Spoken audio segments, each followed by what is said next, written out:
la lógica bélica que tuvo su punta de lanza en las transnacionales de la comunicación, recuérdese que el caso Libia fue llevado al Consejo de Seguridad sobre la base de la intensa propaganda de medios de comunicación que mintieron al afirmar que la aviación libia bombardeaba a civiles inocentes, por no mencionar la grotesca escenificación mediática en la Plaza Verde de Trípoli.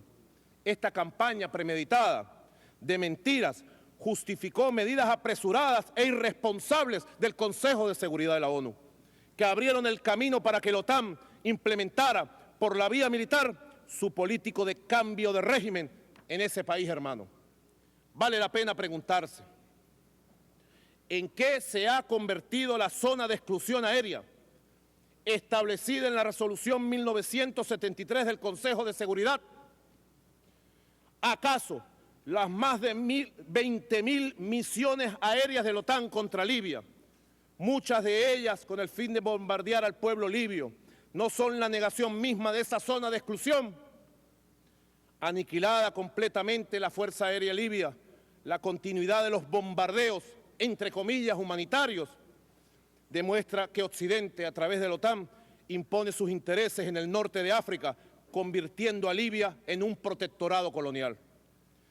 Es una burla afirmar que se ha impuesto desde la ONU un embargo de armas en Libia, cuando la misma OTAN introdujo miles de armas pesadas para apoyar la insurrección violenta contra el gobierno legítimo de ese país. El embargo, por supuesto, solo debía impedir que el gobierno libio defendiera su soberanía, validando una vez más ese cruel modo de funcionamiento internacional según el cual la ley solo se le impone al débil. ¿Cuál es el motivo real de esta intervención militar? Recolonizar a Libia para apoderarse de sus riquezas. No nos queda ninguna duda. Todo lo demás se subordina a este objetivo. Nadie coloniza inocentemente, decía con toda razón el gran poeta de Martinica, Aimé Césarier, en su extraordinario discurso sobre el colonialismo. Por cierto, la residencia de nuestro embajador en Trípoli fue invadida y saqueada, pero la ONU hizo mutis sobre este hecho, guardando un silencio ignominioso. Exigimos el cese inmediato de los bombardeos sobre el territorio libio. Igualmente, seguiremos exigiendo el respeto al derecho internacional en el caso de esta nación hermana. No nos quedaremos callados ante la intención perversa de destrozar las bases que le dan sentido y razón. Por eso mismo, lanzamos la siguiente pregunta a esta Asamblea. ¿Por qué se le concede el escaño de Libia en la ONU al autodenominado Consejo Nacional de Transición, gobierno que aún no existe en ese país, mientras se bloquea el ingreso de Palestina, desconociendo no solo su legítima aspiración, sino que ya es voluntad mayoritaria de esta Asamblea General? Venezuela ratifica aquí, con todas sus fuerzas y con la autoridad moral que otorga la voluntad mayoritaria de los pueblos del mundo, su solidaridad incondicional con el pueblo palestino y su apoyo irrestricto a la causa nacional palestina, incluyendo desde luego la admisión inmediata de un Estado palestino de pleno derecho en el seno de la Organización de Naciones Unidas. Y el mismo formato imperialista se está repitiendo en el caso de Siria, a no ser porque algunos miembros permanentes del Consejo de Seguridad hoy dan muestras de firmeza. Todo esto estaría definido para que el Consejo de Seguridad diera su aval a la OTAN para disparar misiles y enviar bombarderos contra Siria. Es intolerable que los poderosos de este mundo pretendan arrogarse el derecho de ordenar a gobernantes legítimos y soberanos que renuncien en lo inmediato. Así sucedió con Libia. De igual forma quieren proceder contra Siria. Tales son las asimetrías existentes en el escenario internacional y tales son los atropellos contra las naciones independientes. No somos quienes para adelantar un juicio sobre la situación interna de Siria. Primero, por la complejidad inherente a toda realidad nacional.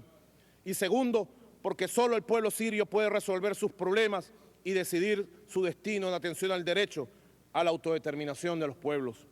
Un derecho inalienable en todos los sentidos, pero eso no nos impide pensar que es 100 veces mejor apostar por el éxito del amplio diálogo nacional que ha convocado el presidente Bashar al-Assad que imponer sanciones y gritar como hienas por una intervención militar.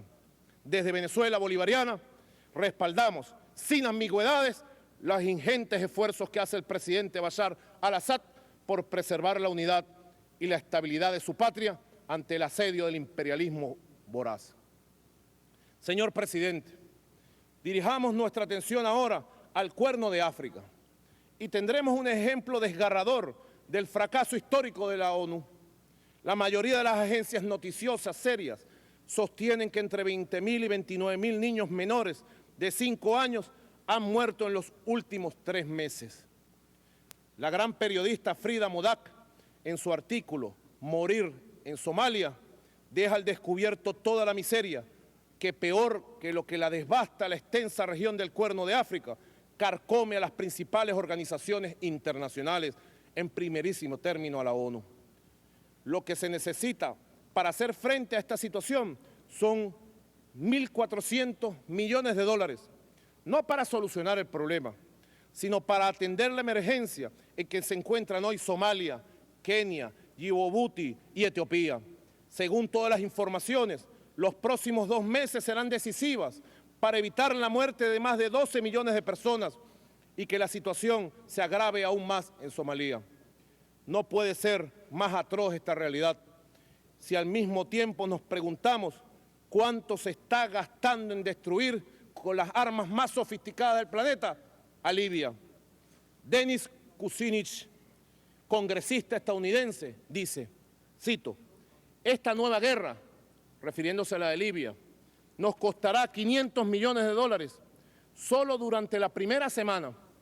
Claro está que no tenemos recursos financieros para eso y acabaremos reduciendo la financiación de otros importantes programas domésticos.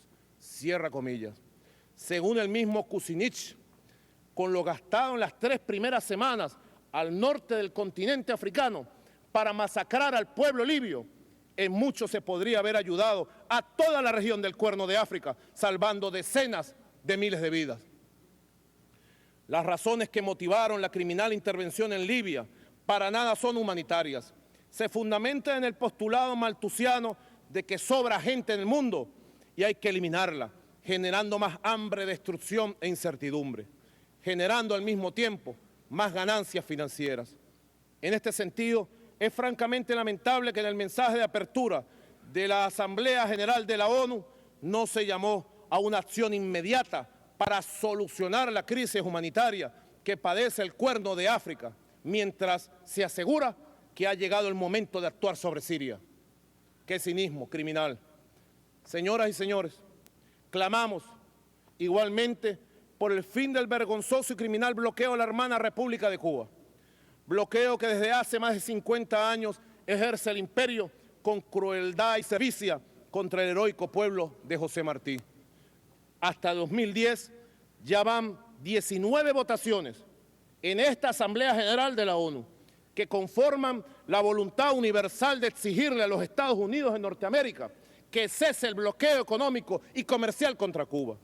Agotados todos los argumentos de la sensatez internacional, solo resta creer que tal ensañamiento contra la revolución cubana es consecuencia de la soberbia imperial ante la dignidad y la valentía que ha mostrado el insumiso pueblo cubano en la soberana decisión de regir su destino y luchar por su felicidad. Desde Venezuela, creemos que ha llegado la hora de exigirle a los Estados Unidos no solo el fin inmediato y sin condiciones del criminal bloqueo impuesto contra el pueblo cubano, sino la puesta en libertad de los 5 luchadores antiterroristas cubanos secuestrados en las cárceles del imperio por el único motivo de buscar impedir las acciones ilegales que grupos terroristas preparan contra Cuba bajo el cobijo de los gobiernos de los Estados Unidos. Señor presidente de la Asamblea General, queridos hermanos del mundo, quiero finalizar, dice el comandante Hugo Chávez, quiero finalizar recordando al gran cantor del pueblo venezolano, Ali Primera, una voz que con su poesía llenó el mensaje de vida y revolución de nuestro pueblo. Alí Primera, en una de sus canciones, nos interpela así: ¿cuál es la lucha de los hombres para lograr la paz? ¿Y cuál paz si quieren dejar al mundo como está? Hoy más que nunca, el peor crimen contra la paz es dejar al mundo como está. Si lo dejamos como está, el presente y el porvenir están y estarán determinados por la guerra perpetua. Por el contrario, lograr la paz supone revertir radicalmente todo lo que impide, para decirlo con el mismo cantor Alí Primera, y que sea humana la humanidad. Hugo Chávez Frías, presidente de la República Bolivariana de Venezuela. Muchas gracias, señor presidente. Muchas gracias a los delegados, gobiernos del mundo. Bueno, esto queda para la historia. No hay manera de evitar que esto entre a los anales de la 66ª reunión de la Asamblea General de las Naciones Unidas en Nueva York. Y ciertamente la posición adoptada por la República Bolivariana de Venezuela no podía ni sino la absoluta y solidaria actitud de apoyo de parte de todos los países progresistas de nuestra área y de todos aquellos en cualquier lugar de nuestra querida, contaminada y única nave espacial, de la que volveremos a contar su pequeña gran historia de las próximas 24 horas, Dios mediante, cuando haya dado otra vuelta sobre su eje imaginario y estemos aquí para contárselas. A nombre del equipo Dossier les habló Walter Martínez. Donde quiera que se encuentren, los esperamos mañana para la siguiente emisión de nuestro Dossier, que promete ser el fiel reflejo de lo que está generando ella, porque la realidad supera al mejor libretista. Les habló Walter Martínez. Disponga usted de las cámaras, señor director.